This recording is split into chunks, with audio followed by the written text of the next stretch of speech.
कि भिवानी का जो घंटाघर है, यहाँ पर मैं जूते पॉलिश करता था कभी। एक तो ये कहने कि मैं तो 0 डिग्री, मैं तो -0 डिग्री से निकला हुआ हूँ भाई। मेरे पिताजी का नाम खुशीराम था।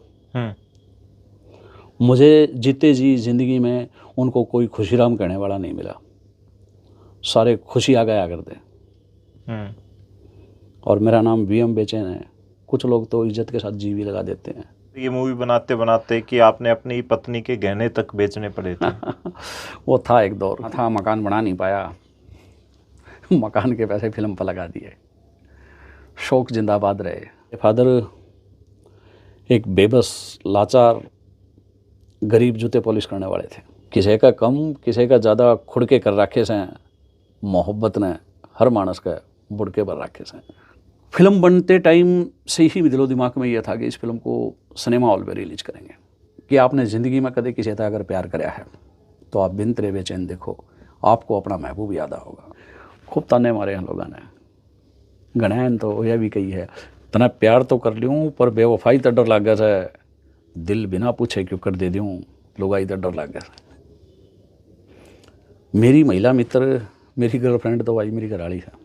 ऐसा चितेरा निर्देशक है संदीप सिंह, उसकी आंखों में लेंस है। हमेशा कहता हूँ कि ये दुनिया अच्छे लोगों से भरी पड़ी है, बशर्ते आपको अच्छे लोगों तक पहुँचना पड़ेगा। ये हर आदमी की ज़िंदगी में ऐसे दुख के दिन ज़रूर आते हैं जिसको हंस के बताता है आदमी एक समय के बाद, ओ माय गॉड यार उन दिनों तो मारा जाता। कितना गरीब शख्स है वो, पैसे ही पैसे हैं उसके पास। दिमाग से शायद फिल्म बनी होगी, लेकिन बाद में दिल से कब जुड़ गई, कब दिल की धड़कन बन गई, मुझे भी नहीं पता लगा। परमात्मा है ना, दिल को भी सद्बुद्धि देता है। दिमाग को तो सद्बुद्धि मिलती ही है, लेकिन जब दिल को भी सद्बुद्धि मिल जाती है तो फिर दिल बड़े सहजता सरलता के साथ हल्के में लेता है। थैंक्स गॉड स्टेज ऐप का, विनय भाई का और आपकी पूरी टीम का, आप लोगों ने तो कमाल कर दिया। नमस्कार दोस्तों, मैं हूं आपका दोस्त विनोद शर्मा। और फिलहाल जो ये महीना है, ये आजकल चल रहे हैं दिन, ये नए लड़कों को काफ़ी पसंद आते हैं।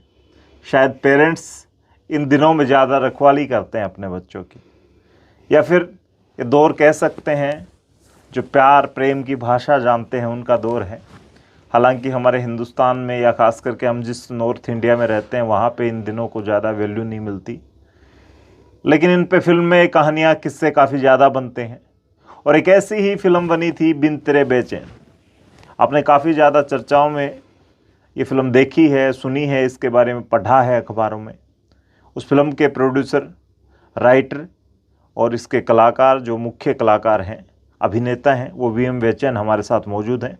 बेचैन साहब, आपका बहुत बहुत स्वागत है। जी बहुत बहुत धन्यवाद आपका भी। कैसे हैं आप? मैं एकदम चैन से हूँ। तो फिल्म आपकी आ रही है, पहली फिल्म थी और काफ़ी वर्षों के बाद आ रही है, तो अब कैसा महसूस हो रहा है? थोड़ा आराम है, पहले से आराम है। एक हरियाणवी में एक कहावत है, किसने गधे तक बाह रखे हैं।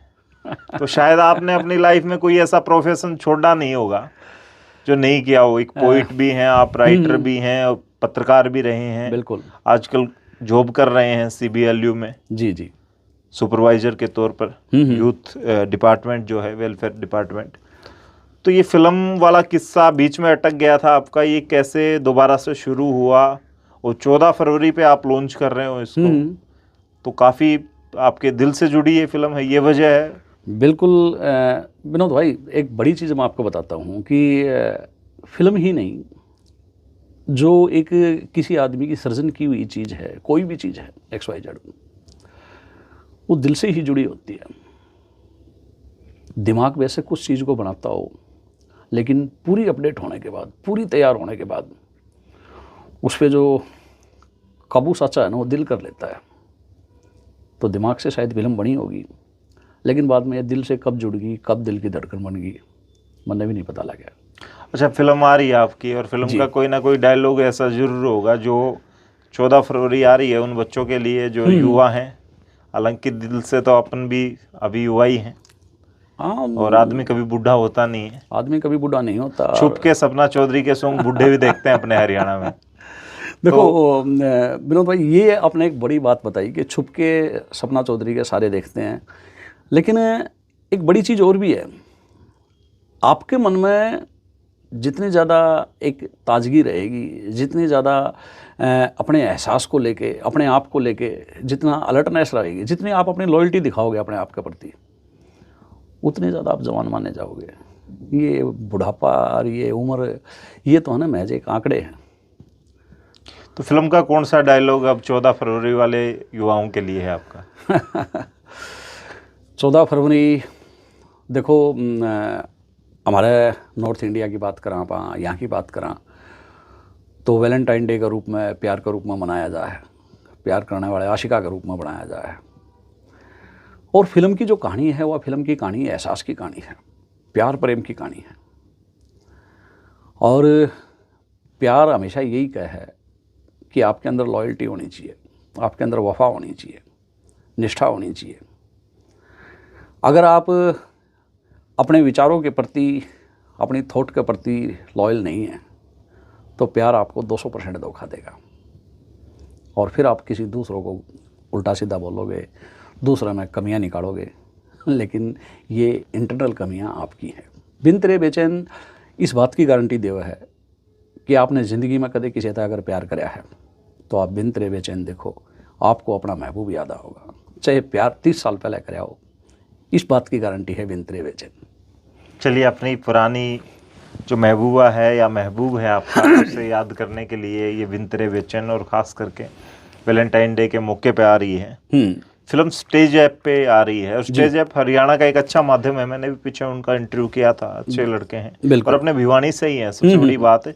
तो भिवानी वालों के लिए बड़ी अच्छी बात है, फिल्म के प्रोड्यूसर से लेकर स्टेज ऐप के ओनर जो हैं वो भी भिवानी से ही हैं। तो भिवानी वालों की फिल्म है भाई, ये मैं कह सकता हूँ। बिल्कुल, इसमें कोई दो राय नहीं है, भिवानी वालों की फिल्म है। और जो स्टेज ऐप है, स्टेज ऐप ने आज हरियाणा के अंदर एक ऐसा माहौल बना रखा है, सिनेमाई जो माहौल है। मैं सच कह रहा हूँ कि अगर हरियाणा के अंदर स्टेज ऐप नहीं आती तो ये जो बयार आई हुई है, ये जो बाहर आई हुई है फिल्मों की, ये भी नहीं होती। क्योंकि हमने अपनी खुली आंखों से किसी ज़माने में देखा है। और विनोद भाई, ये फिल्म तो उस टाइम में बनी थी जिस टाइम में एक एक गाना काटना भी इतना आसान नहीं होया करता। ये जो अभी एक इंडस्ट्री के रूप में तैयारी होने लग रही है और सो कॉल्ड इतने गाने आने लग रहे हैं, इतना जो माहौल, फिल्मी माहौल बना हुआ है, इस माहौल को, चढ़ते माहौल को अगर थमा है, चढ़ते माहौल को आगे लेके जाने का काम करने लग रही है, तो स्टेज ऐप ने कराया। ये फिल्म आने में इतनी देर कहाँ लगी? कई फिल्में हमने सुनी हैं ऐसी। इस फिल्म का हिस्सा मैं भी रहा हूँ, हालांकि मुझे नहीं पता मैं कहाँ हूँ। नहीं, तो मैं आप भी फिल्म में रहे हैं। कॉलेज के स्टार्टिंग के डेज थे मेरे वो। बिल्कुल, कॉलेज में पढ़ते थे आप, मेरे को याद है जब आप जुड़े थे। एक्चुअली क्या है विनोद भाई, मैं हमेशा एक बात कहता हूँ, मेरे अब तक के अनुभव के आधार पर एक बात कर रहा हूँ, फिल्में पैसों से नहीं बनती। फिल्म बनाने के लिए आप में जुनून होना चाहिए, आपकी जो दीवानगी होनी चाहिए। आप ये कहते हो ना कि भाई मैं उसको दिल से प्यार करता हूँ, उसको गहरे से प्यार करता हूँ। किनारे पर बैठ के कदे भी गहराई नहीं नापी जाती, ये तो आपको उतरना पड़ेगा। आपको जिसको दीवानगी बोलते हैं ना, दीवानगी की हदों तक जाना पड़ेगा। और फिल्म बनाने को लेके मेरे अंदर एक दीवानगी थी। हर आदमी के भीतर एक हीरो होता है। हर आदमी फिल्म को देख के ये सोचता है कि ये यार कमाल का हीरो है यार। एक हीरो सबके भीतर जो दौड़ता है, कुलाचे मारता है, एक हीरो। तो चढ़ी जवानी में मेरे अंदर भी था कहीं ना कहीं हीरो। और सोने पे सुहागा ये हो गया कि मैं कहानियाँ लिखता था। मैंने अपना उपन्यास लिखा था रोंदड़ू, और जब वो उपन्यास मैंने, जोगिंदर कुंडू हरियाणा का आज एक अच्छा बड़ा नाम है, आर्टिस्ट है, उस ज़माने में जोगिंदर कुंडू भाई से मेरी पहली मुलाकात हुई थी। और जोगिंदर कुंडू भाई ने जब ये देखा तो बोला यार बेचैन, इस पर तो फिल्म बन सके, वहाँ फिर बनाओ। बोला कोई प्रोड्यूसर टोले, प्रोड्यूसर पाया को नहीं। मैंने अपने आप के अंदर ही झाँक के देखा यार मड़ा बहुत तो प्रोड्यूसर तू भी है। तो फिर मैं इस पे लग गया। और मैं एक अपना अनुभव हमेशा बोलता हूँ, हमेशा कहता हूँ कि ये दुनिया अच्छे लोगों से भरी पड़ी है, बशर्ते आपको अच्छे लोगों तक पहुँचना पड़ेगा। मैं मेहनत करता रहा, अच्छे लोगों के पास जाता रहा, 10 में से 2 लोग मेरे को अच्छे भी मिले, और सबके सहयोग से, सबके प्यार से ये फिल्म तैयार हो गई। ये फिल्म के किस्से काफ़ी आपके लिए सुख और दुख देने वाले दोनों रहे हैं। ऐसा दोनों। भी वक्त आया, बिल्कुल, एक बिल्कुल। वक्त ये मूवी बनाते बनाते कि आपने अपनी पत्नी के गहने तक बेचने पड़े थे। वो था एक दौर, बेचे तो नहीं थे खैर, एक बार मैं उसको कहीं गहने रख के आया था, अच्छा, गिरवी रख के आए? गिरवी रख के आया था। अच्छा। और फिर साल डेढ़ साल बाद मैंने छुड़वा भी लिए थे।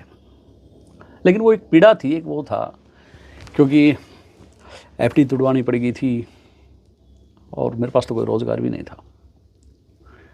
लेकिन एक जुनून था दिमाग में कि यार फिल्म बनानी है।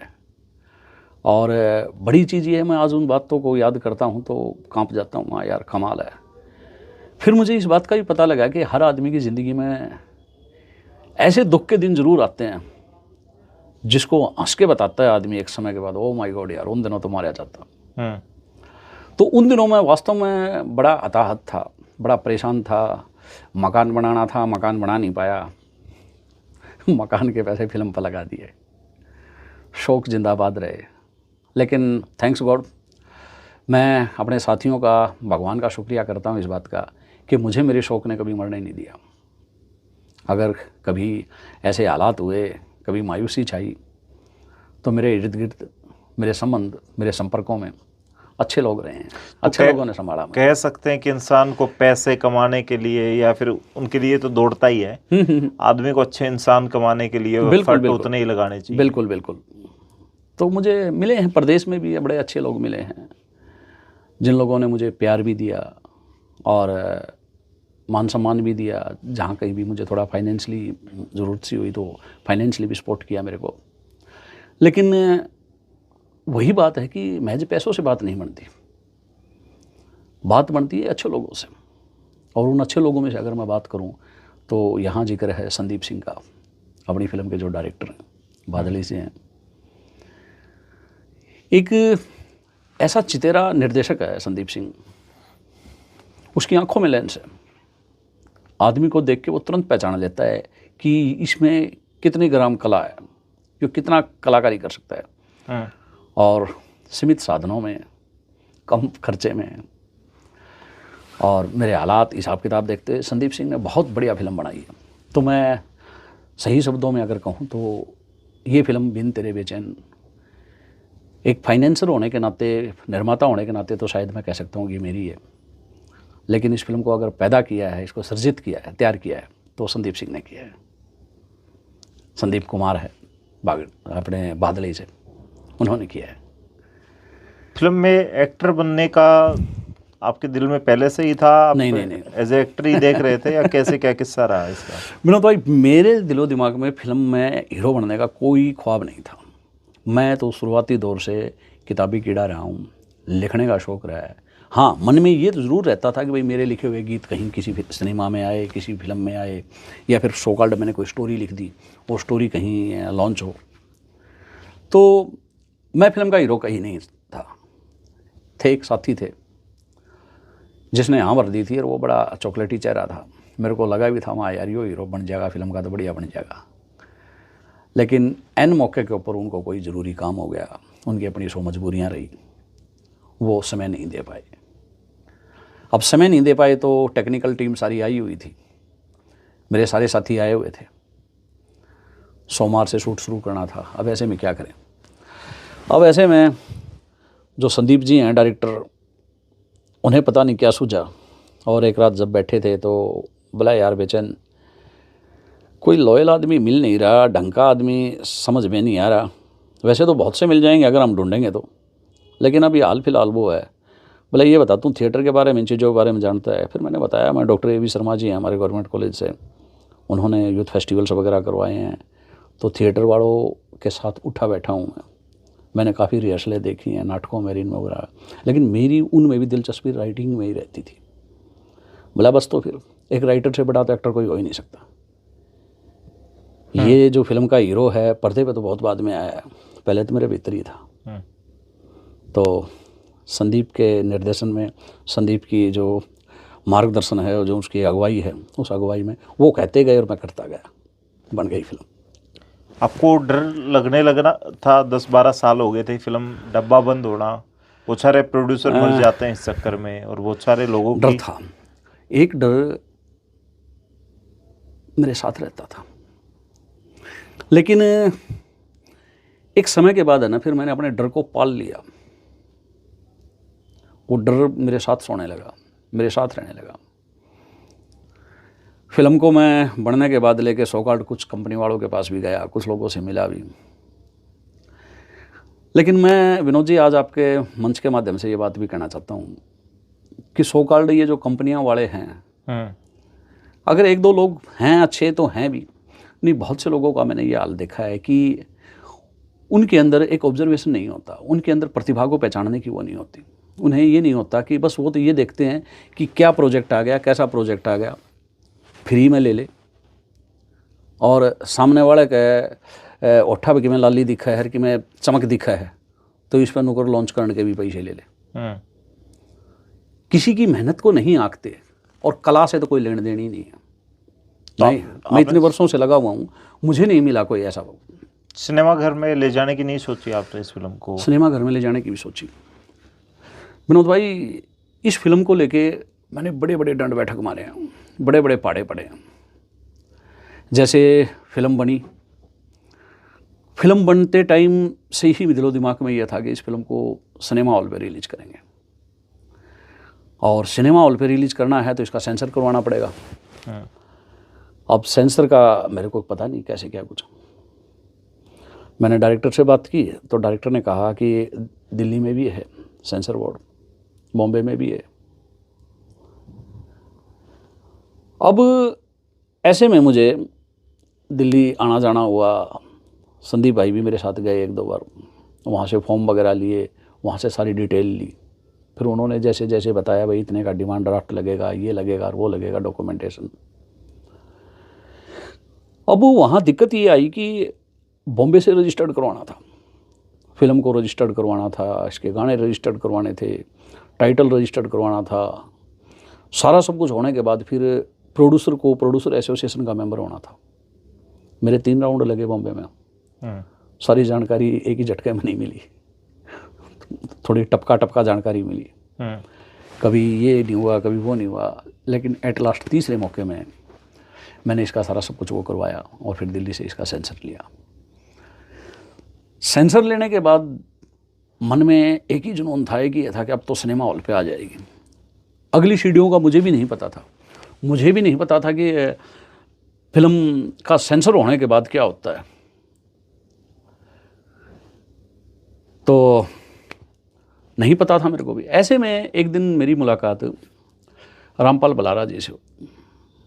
और फिल्म राष्ट्रीय पुरस्कार के लिए गई? यस, रामपाल बलारा जी से हुई। और वो भी कैसे हुई, रोशन वर्मा मेरे एक साथी हैं चंडीगढ़ में। रोशन वर्मा ने मेरे को रामपाल बलारा जी का कहीं से कॉन्टैक्ट नंबर दिया और उन्होंने कहा कि रामपाल बलारा जी हरियाणा के बड़े अच्छे चितेरे कलाकार रहे हैं। चंद्रावल फिल्म में जीजा तू काड़ा में गोरी घनी में जो दुल्हा बन के घोड़ी पे बैठे थे वो रामपाल बलारा जी। बोले अच्छे इंसान है, एक बार बात कर। और वास्तव में 200% वो बड़े अच्छे इंसान निकले। मैंने फ़ोन किया और फ़ोन करके कहा माँ भाई साहब ऐसे ऐसे मेरा नाम बेचैन है और मैं आपको अपनी फिल्म दिखाना चाहता हूँ। उन्हें बड़ा अजीब सा लगा, बोला यार एक अनजान आदमी ऐसे ऐसे फ़ोन करके बोल रहा है। फिर बात चली, बात चलते चलते एक दो और लोगों की जानकारियाँ हुई। महेंद्र शर्मा जी बड़े अच्छे राष्ट्रीय कवि रहे हैं, उन्हीं के उसमें उधर कंपार्टमेंट में वहीं थे, उन्हीं के पास नोएडा में। महेंद्र शर्मा जी का जिक्र चला तो मैंने कहा हाँ महेंद्र शर्मा जी से पूछ लो मेरे बारे में, मैं उनके साथ मंचों पे जाता हूँ। फिर अनूप लाठर जी का जिक्र चला, कुरुक्षेत्र यूनिवर्सिटी वाले साहब का, तो उन्होंने भी वेरीफाई किया, बोले हाँ यार बेचैन को जानते हैं, ये तो अच्छा कवि है हरियाणा का। तो सोकल्ड जानकारियाँ निकलती गई और उन्होंने कहा कि कितने बजे आ जाएगा। माँ जी आप बताओ कितने बजे तक आ जाना। बोला देख ले तू भिवानी से आएगा और आ जा 11-12 बजे तक। माँ जी ठीक है। मैं यकीन करो 8:45 बजे उसके घर जाके खड़ा हो गया, सर्दियों के दिन। अब ये अंदाज़ा ये है कि मैं भिवानी से सुबह 3:30 बजे उठा, 4 बजे गया, बस में गया। मेरा बड़ा लालायित और बड़ा बेचैन था, माँ यार एक ऐसे बड़े आदमी से मेरी मुलाकात है और वो मुझे रास्ता दिखाएगा।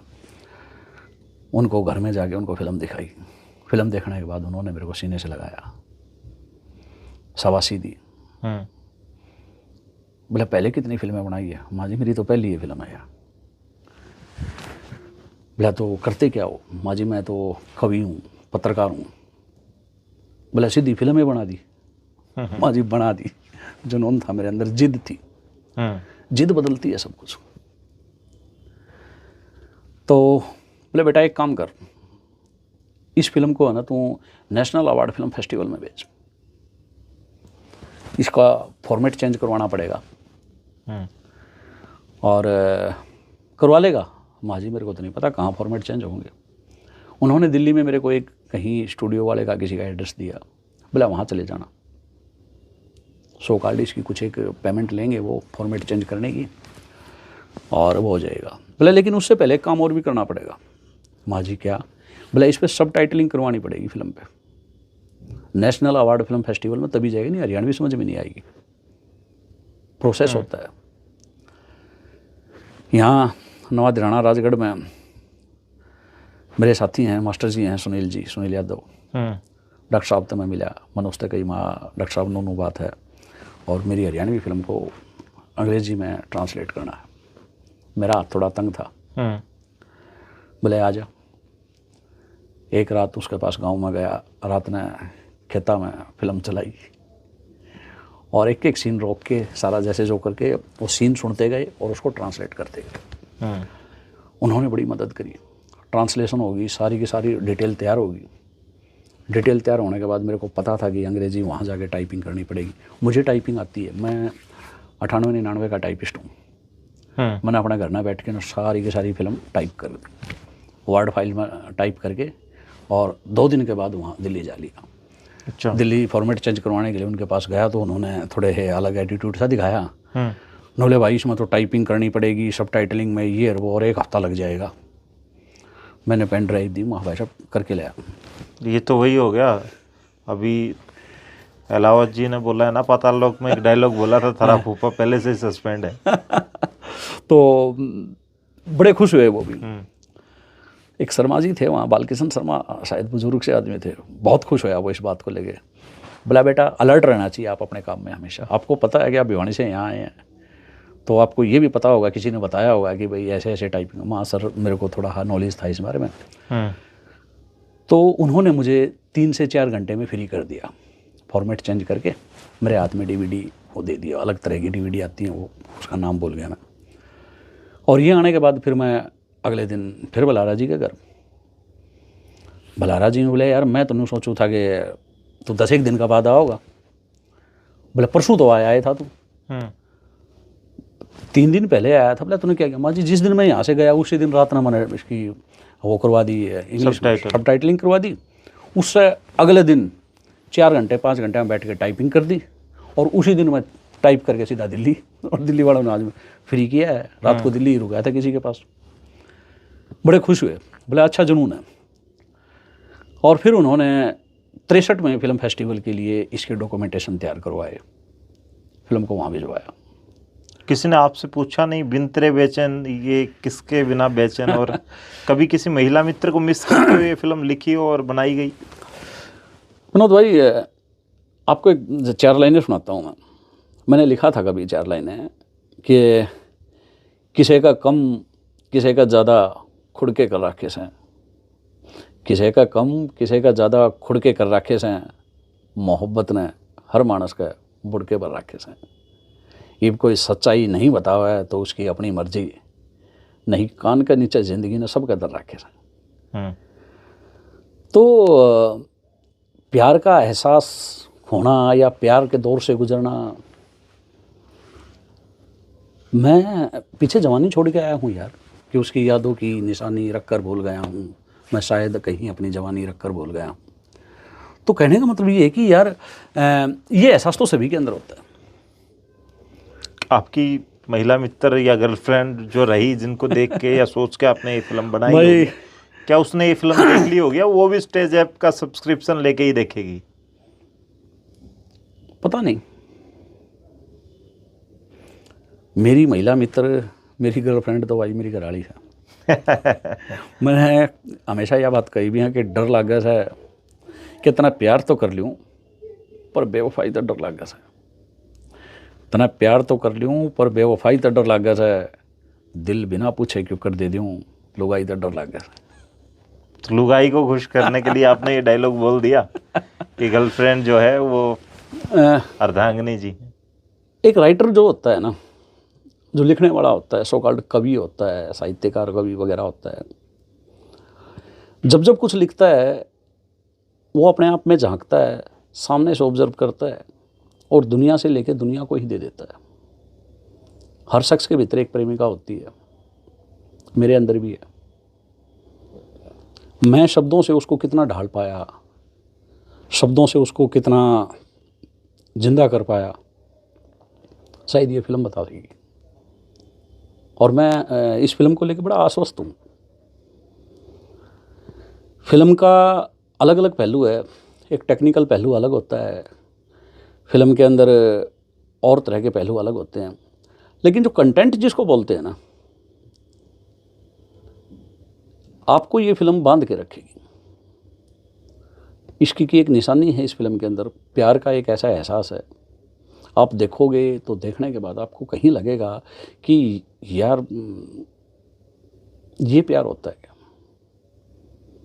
और थैंक्स गॉड स्टेज ऐप का, विनय भाई का और आपकी पूरी टीम का, आप लोगों ने तो कमाल कर दिया।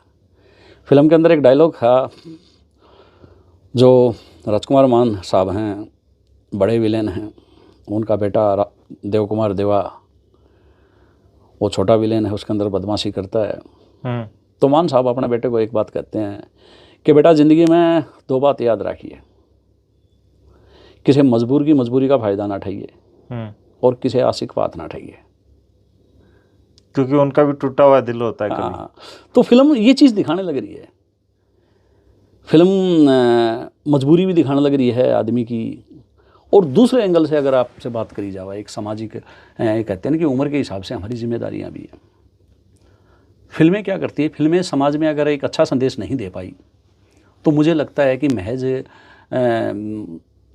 मनोरंजन के प्रति हमारी जो जिम्मेदारी है वो जिम्मेदारी इतनी कम हो गई कि आज मनोरंजन का जो साइज़ है 15-16 सेकंड का बन के रह गया। कहीं तो मनोरंजन 3.5 घंटे का होता था, अब तो शॉर्ट से निपटा शॉर्ट्स पे देते आ गया, हैं। 15-16 सेकंड पे आगे रहेगा। वो क्यों हुआ? इसके पीछे जो सबसे बड़ा कारण है, इसके पीछे सबसे बड़ा कारण ये है कि हम अच्छे कंटेंट नहीं ले पाए, हम संवेदनशीलता फिल्मों में नहीं डाल पाए, फिल्म की कहानी के नायक को, फिल्म के किरदारों को देखने वालों से रूबरू नहीं करवा पाए, उस पर तड़का मारने के चक्कर में ज़्यादा रहे। आइटम सॉन्ग दे दिया, ये दे दिया, वो दे दिया, कल्पनाशील ज़्यादा होते गए, ज़मीन पे ना रह के कल्पनाशील ज़्यादा होते गए।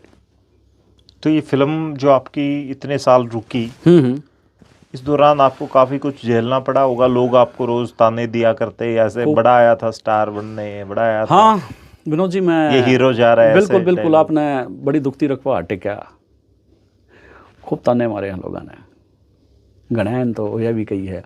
मैं है ना, एक अपनी शायरी के अंदर मैंने एक जगह लिखा भी था कि मैं अब तक नहीं समझ पाया हूँ उन लोगों का मिजाज, मुझसे बगैर मिले जिन्होंने घमंडी बताया है।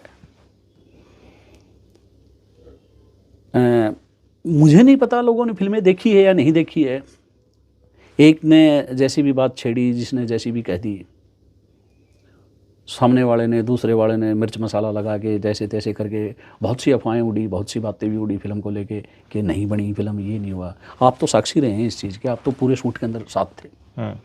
जो मेरी टीम के लोगों के सिवाय और लोगों को, जो भी सो कॉल्ड हैं कुछ लोग, जिन्हें ये लगता है कि यार फिल्म नहीं बनी, तो स्टेज ऐप के माध्यम से एक यही संदेश है कि भाई फिल्म बनी थी, आपका भाई ने बनाई थी, दुख सुख पागे जैसी भी थी, और अभी स्टेज ऐप पे 14 फरवरी नहाने लग रही है। आप लोग देखो और देख के मेहनत बताओ, तारा बेचैन भाई की मेहनत किसी है, संदीप कुमार की मेहनत किसी है, और जो मेरे तमाम आर्टिस्ट साथी हैं उनकी मेहनत किसी है। तो विनोद भाई, ये कई घटनाएं रही है। अच्छा, यहाँ आज आपके मंच के माध्यम से मैं एक चीज़ और भी स्वीकार करना चाहूँगा, एक बात और भी बताना चाहूँगा। फिल्म के अंदर ये जो जितने भी लोग थे ना, सो कॉल्ड जोगिंदर कुंडू जी, ख़ास तौर पर जिन लोगों का मैं बता रहा हूँ, जोगिंदर कुंडू जी हैं और राजकुमार मान जी हैं, देवा बाई हैं, इतने हेल्पफुल नेचर के थे ये, इतने हेल्पफुल नेचर के थे मेरा याद है एक दिन मुंडाल शूटिंग पर जाने लग रहे थे, तो रास्ते में चलते चलते गाड़ी ने इंडिकेटर दिया कि भाई तेल ख़त्म होने वाला है। बोला भाई पेट्रोल पंप पर चलना है, तेल गिरवाते हैं। मान साहब ने गाड़ी की टंकी फुल करवाई। मैं उतर के ना पेट्रोल वाले से बोला मावी कितने पैसे देने हैं। मान साहब ने मेरा हाथ उठाई पकड़ लिया। बोला बेटा तू बैठ जा। बोला मैं नजफगढ़ से इतनी दूर पैसा खतर को नहीं आया, तेरा जुनून देख के आया। काम करने का जो तेरा जुनून है ये वो है। तो यार मदद करी इन लोगों ने मेरी। देवा तो कमाल का छोरा है यार, कमाल का मानस है। घर तो रोटी बंधवा के ले आया करता। अच्छा, तो ये कह सकते हैं। और मतलब बड़ी मतलब मुझे है ना इस चीज़ की बड़ी खुशी भी होती है। मैं अंदर ही अंदर मैं देवा की बहुत ज़्यादा रिस्पेक्ट करता हूँ आज के दिन, कुंडू भाई की, इन लोगों की। मैं रिस्पेक्ट इसलिए करता हूँ कि यार कमाल के लोग थे। और सच कहता हूँ जो लोग कमाल के होते हैं ना, एक समय के बाद वही कमाल करते हैं। और ऐसा हो भी रहा है, बहुत सारे हो भी रहा है। आज बड़े आर्टिस्ट हैं। ये बड़े आर्टिस्ट हैं, इनकी फैन फॉलोइंग बड़ी तगड़ी है और बड़े लॉयल लोग हैं। और संदीप भाई का तो कहना ही क्या है। संदीप भाई तो फिल्म बनने से एक हफ्ता पहले घर आ गए थे। मेरी फैमिली के साथ रहे, घर में रहे, बच्चों के साथ रहे। मुझे भी ऑब्जर्व किया, मेरे हालात और हालात भी देखे उन्हें। एक दो बार कहा कर दे यार तू सही फैसला ले रहा है फिल्म बनाने का। महा ये दिल का मामला है भाई, दिमाग तो नाटा है, रोज़ नाट जा है, रहने दे। ये जो फिल्म आप फिल्मी किस्सा तो आपका रहा है, लेकिन आप इतने बड़े कवि रहे हैं। बहुत सारे मैंने आपके ऐसे देखे हैं जहाँ आप शायरी करते हैं, बहुत सारे कवि सम्मेलन में जाते हैं। हरियाणा के, इंडिया के बहुत बड़े बड़े कवि हैं जिनका बड़ा नाम है और अच्छे खासे पैसे हैं। आप शायद अब भी किसी न किसी ऑटो से या बाइक से आए होंगे। ये एक वीएम बेचैन के साथ ये बेचैनी कैसे जुड़ी कि वो पूरी ज़िंदगी ऐसे स्ट्रगल करते रहे? हरियाणा सरकार ने आपको सम्मानित किया है और हरियाणवी भाषा की बातें आपने उठाई हैं। अंग्रेजी लिटरेचर को हरियाणवी में लिखा है। अभिज्ञान शाकुंतलम जैसे इतने बड़े साहित्य को आपने ढालने की कोशिश की है हरियाणवी में। बहुत सारी ऐसी आपकी कलाकृतियाँ हैं। तो आपके साथ ये कैसे बेचैनी, ये मुफलिसी कैसे जुड़ी रही है जो लास्ट तक आपके साथ आज भी आपको एक छोटी सी जॉब करके? विनोद भाई आपको मैं एक बहुत बड़ी बात बताता हूँ। ये जो दिखता है वो होता नहीं है। मैं कहीं से मुफलिस नहीं हूँ। बहुत कम लोग जानते हैं कि भिवानी का जो घंटाघर है, यहाँ पर मैं जूते पॉलिश करता था कभी अपने पापा के साथ बैठ के। दिन में जूते पॉलिश करता था, शाम को नाइट कॉलेज में जाता था। एक तो यूँ कहना कि मैं तो -0 डिग्री से निकला हुआ हूँ भाई। इस उम्र में, इस दौर में मैंने जो मान सम्मान कमा रखा है, मेरे बच्चे बहुत वेल सेट तरीके से पढ़ रहे हैं और समाज के अंदर एक अच्छी पहचान है, एक अच्छे रेपुटेटेड लोगों के बीच में उठता बैठता हूँ। ये मेरी बहुत बड़ी दौलत है। और रही बात मुफलिसी की, मन से सोचने की बात होती है मुफलिसी। निरा पैसा ही पैसा कमा लेना, अगर आप ये मान के चलो। वो एक शेर था, पता नहीं किसने लिखा था कि कितना गरीब शख्स है वो, पैसे ही पैसे हैं उसके पास। मैं हमेशा अपने पीछे को देख के चलता हूँ। मेरा जो गुजरा दौर रहा है, मेरे फादर एक बेबस, लाचार, गरीब जूते पॉलिश करने वाले थे और उनका जो बेटा, मेरे पिताजी का नाम खुशीराम था। मुझे जीते जी ज़िंदगी में उनको कोई खुशीराम कहने वाला नहीं मिला। सारे खुशी आ गया करते। और मेरा नाम वीएम बेचैन है। कुछ लोग तो इज्जत के साथ जीवी लगा देते हैं। तो बाप खुशिया और बेटा वीएम बेचैन जी तक पहुंच गया। सरकार ने इतना सम्मान दे दिया, पंडित लक्ष्मीचंद अवार्ड दे दिया, इंडिया बुक ऑफ रिकॉर्ड में नाम दर्ज हो गया। ये सारा मेहनत करते, एक दिशा होती कि आप किस दिशा में लगे हुए हैं। फिर दूसरा, मैं शहर के लोगों का शुक्रिया करना चाहूँ। डॉक्टर कणपुनिया जी हैं, ख़ास तौर पर हमारे विधायक साहब हैं, एमएलए घनश्याम जी हैं। ये कुछ लोग मेरे पीठ पीछे और मेरे पीछे कुछ ऐसे खड़े हैं। इन लोगों ने कभी मुझे टूटने नहीं दिया, बिखरने नहीं दिया। डॉक्टर एवी शर्मा जी का मैं विशेष रूप से अगर नाम लेना चाहूँ, है मेरे पीछे बहुत अच्छे लोग हैं और उन लोगों तक मैं पहुँचा भी हूँ। रही बात कमाई की, तो भाई बाबूजी एक्सपायर हुए थे तब छोटा मोटा कर्जा भी सर पे था, मकान मकान भी कौन बना रखा था, पैदल चल करता। आपने पता है जब फिल्म बनाई उस टाइम मेरे पास साइकिल भी कोना थी। हाँ ऐसा था, किसी की बाइक आपको लेने आती थी? बाइक कोई मेरे को कोई साथी उठा के ले जाते थे बाइक पर, उस पर एक साइकिल टूटी साइकिल थी, उसकी ट्यूब पाट रही थी, वह एक साइड में खड़ी कर दी थी। घर पे भी आपके प्लास्टर नहीं था उसमें? हाँ कुछ नहीं था, छोटा सा मकान थे, कमरे थे। और बाद में मैंने क्या किया, उस चीज़ से उठ के मेहनत करके कविताओं के माध्यम से। मैं एक ऐसा इंसान हूँ विनोद जी, आपने बताऊँ, मेरे घर में अगर नमक की थैली भी आई है ना, वो मेरी कविताओं से आई है। मुझे मेरे शौक़ ने कभी मरने नहीं दिया। मैं शौक़ में अपने बच्चों को पाल गया।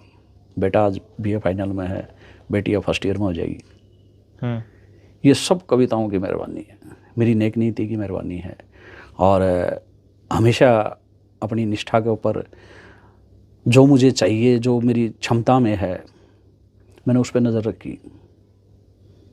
कभी भी मतलब दूसरे का पैसा, दूसरे का धन देख के, दूसरे की सुविधाओं को देख के कभी सोचा नहीं, ना कभी कुदृष्टि डाली इस चीज़ पे। मन से कभी ये नहीं निकला कि ओ माय गॉड इसके पास इतना धन है, इसकी इतनी व्यवस्थाएं हैं। नहीं, मुझे एक बात का पता है, जिसके चेहरे की आज चमक आप उसके पैरों के छालों को भी देखो। कोई आदमी अगर कहीं तक पहुंचा है, आज आप यहाँ स्टूडियो बना के बैठे हैं, इतना यहाँ तक पहुँचे हैं, तो कामयाबी किसी पेड़ पे नहीं लगी भाई, आपने धक्के खाए हैं, आपने मेहनत की है, आप मेहनत के बूते पे यहाँ तक पहुँचे हैं। हाँ ये है कि वो कहते हैं ना, उसके घर में देर है अंधेर नहीं है, तो धीरे धीरे सब सेटअप होता जाने लग रहा है। और पैसे पैसे पैसे से तो फिल्में ही नहीं बनती यार, फिल्में भी जुनून से ही बनती है। आपको लगता है हरियाणवी सिनेमा इतना अंधकार में क्यों है? एक वक्त था जब चंद्रावल जैसी, एक वक्त था 1900 या 20वीं सदी की बात करें, उस दौरान करोड़ प्लस का बजट चला गया था हरियाणवी फिल्मों का, बनती थी। विनोद भाई आपने लाडो जैसी बहुत बढ़िया सवाल कराया ये। हालांकि फिल्म बना चुका हूँ तो मैं ये जवाब दे भी सकता हूँ मेरे हवाले से। हरियाणा के अंदर बहुत विकासशीलता है, जितनी भी सरकारें आई हैं, जितना जो कुछ भी आया है, लेकिन एक मामले में बहुत दिक्कत रही है। वो दिक्कत ये रही है कि कला संस्कृति साहित्य के जो उपासक हैं ना, उनकी खोज नहीं की किसी ने, उनकी हालत और हालात सुधर जाए ऐसी कोई इच्छा शक्ति नहीं दर्शाई किसी भी सरकार ने। तो एक सरकार का पीछे आया भी था शायद 10 लाख के आसपास हरियाणवी फिल्म को मिलेंगे, कुछ नहीं, आपने कोशिश नहीं की? आज तक कुछ नहीं मिला है। मैं जो फिल्म पॉलिसी की जो बैठकें हुई थी, जो रोहतक में बैठक हुई थी, उस बैठक में मैं शामिल भी हुआ था, मैं भी उसमें था। बातें तो बड़ी बड़ी होती हैं कि भाई ये मिलेगा, वो होगा, ये होगा, लेकिन सही मायने में अगर देखा जाए, फिल्म पॉलिसी में भी कहते हैं कि 1 करोड़ रुपए तक देंगे, वो करेंगे, लेकिन मैं ये कहता हूँ कि आप 1 करोड़ रुपए मत दो, 10-10 लाख रुपए 10 लोगों को दे दो। छोटा सिनेमा, क्षेत्रीय सिनेमा कुछ बना के आगे तो आए। तो सरकारी संरक्षण नहीं है, और जब तक किसी कला को सरकार, मैं व्यक्ति विशेष की बात नहीं कर रहा, व्यक्ति विशेष को सरकारी संरक्षण मिलेगा तो वो अपने आप ही पनपेगा, वो अकेला ही पनपेगा। लेकिन किसी समूह को, किसी वर्ग को अगर सरकारी संरक्षण मिलता है तो वो जन जागरूकता होगी, समाज में फैलेगी। तो फिल्मी कलाकारों को लेके या फिर कवियों, साहित्यकारों को, इनको लेके एक वो मनोबल नहीं बढ़ाया जाता जो मनोबल बढ़ाना चाहिए। ज़मीन पे काम करना चाहिए। भाई ये कलाकार लोग हैं, ये आने वाली नस्लों के लिए काम करते हैं। आपने ये बात कही, मुझे ध्यान है, आजकल ही पुलिस का एक बयान आया था तो कि हरियाणवी गाने, गन कल्चर और बदमाशी, इस तरह की बातें होती हैं। तो आप इसके बारे में किस तरीके से देखते हैं? पुलिस तक एक्शन लेने को तैयार हो गई गानों में सीधा विनोद भाई ये अच्छी बात है, सरकार का ये जो फैसला था, पुलिस का जो बयान था कि भाई जो गन कल्चर के ऊपर हम लगाम कसेंगे, कसनी भी चाहिए।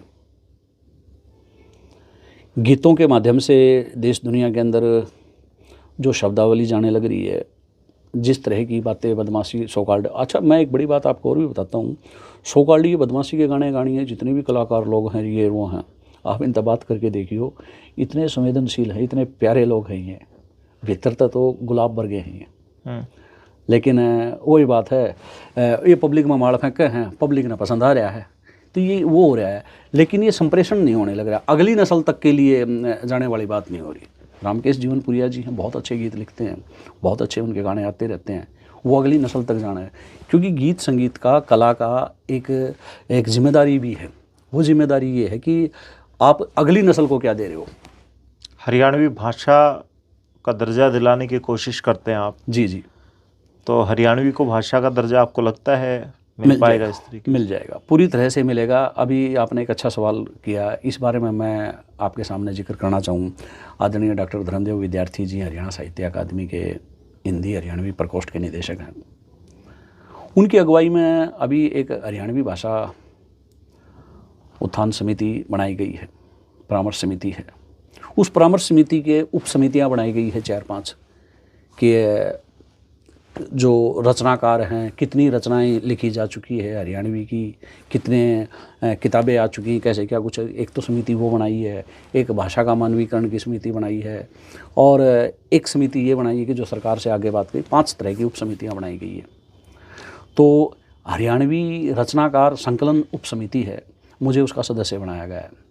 आदरणीय डॉक्टर रामफल चहल जी उसके निदेशक वो बनाए गए हैं, अध्यक्ष बनाए गए हैं, और उनकी अगुवाई में अभी काम चल रहा है। हम लोग संकलन करने लग रहे हैं, हम पता लगाने लग रहे हैं कि 1966 के बाद से लेके अब तक कितने कवियों ने, लेखकों ने किस तरह की किताबें लिखी, किस तरह की रचनाएं की, कितनी रचनाओं के हमारी एक डिटेल विवरण, उस पर हमारा काम चल रहा है अभी। तो बच्चन साहब, काफ़ी ज़्यादा ये वक्त हमने बिताया और इसमें काफ़ी सैड सी बातें हुई क्योंकि एक तो मूवी ही आपकी ऐसी है जो बेचैन कर देने वाली है, बिल्कुल। नाम से ही, टाइटल से ऐसी है। जाते जाते थोड़ा सा आप कॉमिक कवि हैं और अच्छा लिखते हैं, वो बात करेंगे। दूसरा, इस मूवी को स्टेज ऐप पे कैसे देख सकते हैं, कितने का सब्सक्रिप्शन लगाना पड़ेगा, वो सब बता दें। विनोद भाई, आपके मंच के माध्यम से मैं साथियों ने बताना चाहूँ कि स्टेज ऐप ने एक बड़ा कमाल कर रखा है। स्टेज ऐप ये कहती है कि आप प्ले स्टोर से हमारा ऐप डाउनलोड करें, उसके बाद ₹1 में 1 सप्ताह के लिए ट्रायल पैक लें। ₹1 में ट्रायल पैक लेने के बाद स्टेज ऐप पे वहाँ बहुत सी फिल्में पड़ी हैं। बिन तेरे बेचैन भी देखें, और फिल्में, अखाड़ा फिल्में आने लग रही है, और फिल्में भी देखें इनकी। और अगर आपको वहाँ फिल्मी मसाला, फिल्मी चीज़ें देखने से मज़ा आ जाए तो अपने सब्सक्रिप्शन को जारी रखें। ₹199 में 3 महीने का हो जाता है। और अगर आपको ये लगता है 2 दिन में, 3 दिन में, 4 दिन में कि मज़ा नहीं आया, आप जो ढूंढ रहे हो आपको नहीं मिल रहा, तो आप सब्सक्रिप्शन को कैंसिल कर दें। महज ₹1 में आपको अपनी संस्कृति से, हरियाणवी सिनेमा से जोड़ने की बात। वो दिन गए जब सिनेमा हॉल में जाओ, टिकट बुक करवाओ, 60-60 रुपये के पॉपकॉर्न खाओ और ये करो वो करो। ₹1 में 100 में बढ़ के ना अपना आराम से बैठे देखी जाओ, फिल्म देखोगे, फिल्म का हीरो देखेगा, प्रेम कहानी दिखेगी, और उसमें आप अपने महबूब ने याद करो। ये कई चीज़ें हैं। अपनी रजाई में जो रजाई में अपनी ना होने वाली लुगाई को याद करेंगे, लुगाई को याद करो, अपनी मरोड़ में और अपनी सोड़ में घुस के ना स्टेज ऐप का सब्सक्रिप्शन लो और लेटे लेटे फिल्म देखो, मज़ा होगा। क्योंकि ये फिल्म है ना आपको आपके महबूब के पास ले जाएगी, आपके इश्क के पास ले जाएगी। और मेरा ये भी दावा है, फिल्म देखते देखते अगर आपकी आंख से कोई सोने का आंसू टपक गया तो ये उसी का नाम होगा। क्या पता यहाँ आप आंसू टपका रहे हो और वहाँ कोई और आंसू टपका रहे हो। आप दोनों की जो आह है, आप दोनों का जो एक तड़प है, जो प्यार है, वो आपस में टकराएगा, संदेश देगा आपस में। आप क्या सुनिए अब काफ़ी पुरानी बात होगी आपकी प्रियंका, क्योंकि कॉलेज के वक्त या स्कूल के दिन होते हैं जब कहीं ना कहीं आँख लग जाती है। विनोद भाई, हम तो कदे जवान हुए को नहीं, छोटी सी उम्र में खान कमाने लग गए थे, फिर परिवार की जिम्मेदारियां आ गई। मैंने कहीं पढ़ा था कि अक्सर ढाबे पे काम करने वाला छोटू अपने घर का बड़ा होता है। तो मेरे साथ कुछ ऐसा ही रहा था। पिताजी बीमार रहते थे और उम्र जवान थी, 20-22 साल का, 23 साल का जवान, जिसको हम जवानी कह देते हैं, लेकिन हमें कहीं जवानी महसूस नहीं होती थी, क्योंकि जिम्मेदारी महसूस होती थी। चलते चलते इस इमोशनल दौर को हम किसी कॉमिक आपकी शायरी के साथ स्टेज ऐप के माध्यम से कुछ 2-4 जो शायरी है वो है कि वह नाटती रही, मैं पाछे पड़ गया, दिल लेके मानूंगा, मेरे चाउमीन डोसे खा रखे से बिल लेके मानूंगा, और देवसराली पहाड़ी पर तो मंदिर बना रखा से, उस बैरन का खातर टाइगर हिल लेके मानूंगा। ये प्यार मोहब्बत की बातें हैं। प्यार मोहब्बत में एक बार मैंने लिखा भी था। अब दौर आ गया ये कि अब मैं इस तरह की शायरी करता हूँ, इस तरह की लिखता हूँ। एक ज़माना भी था, मर गया रहे, मार दिया रहे, छोड़ गई रहे, ये हो गया रहे, वो था। लेकिन एक समय के साथ साथ जब परमात्मा है ना, दिल को भी सद्बुद्धि देता है। दिमाग को तो सद्बुद्धि मिलती ही है, लेकिन जब दिल को भी सद्बुद्धि मिल जाती है तो फिर दिल बड़े सहजता सरलता के साथ हल्के में लेता है। और ये भी कहा कि जिन बातों का अर्थ नहीं, उस पर वह तकरार करे से, मेरी रेल बनाई रखे से, के पंजड़ का प्यार करे से। चलिए, फिलहाल ये वीएम बेचैन थे और ये इनकी फिल्म है, और ये बेचैनी आपने सुनी होगी कि जीवन में कितनी मुश्किलों के बावजूद एक इंसान, एक भिवानी में छोटा सा बच्चा मोची का काम करने वाला एक फिल्म का प्रोड्यूसर तक बन गया, और हरियाणा सरकार ने उसको सम्मानित किया है, और देश के बड़े बड़े मंचों पर वो कवि सम्मेलन में शामिल होते हैं और अपने शायरी या अपनी कविताएं सुनाते हैं।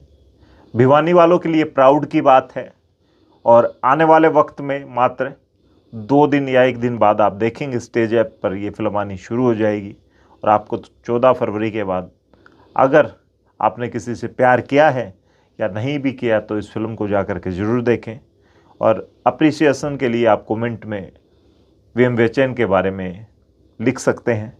इस वीडियो को शेयर कर दें ताकि आने वाले वक्त में कोई ना कोई इस फिल्म को, हरियाणा की और भिवानी की इस फिल्म को देख के अपना मनोरंजन कर सके। तब तक के लिए धन्यवाद। राम राम, जय हिंद।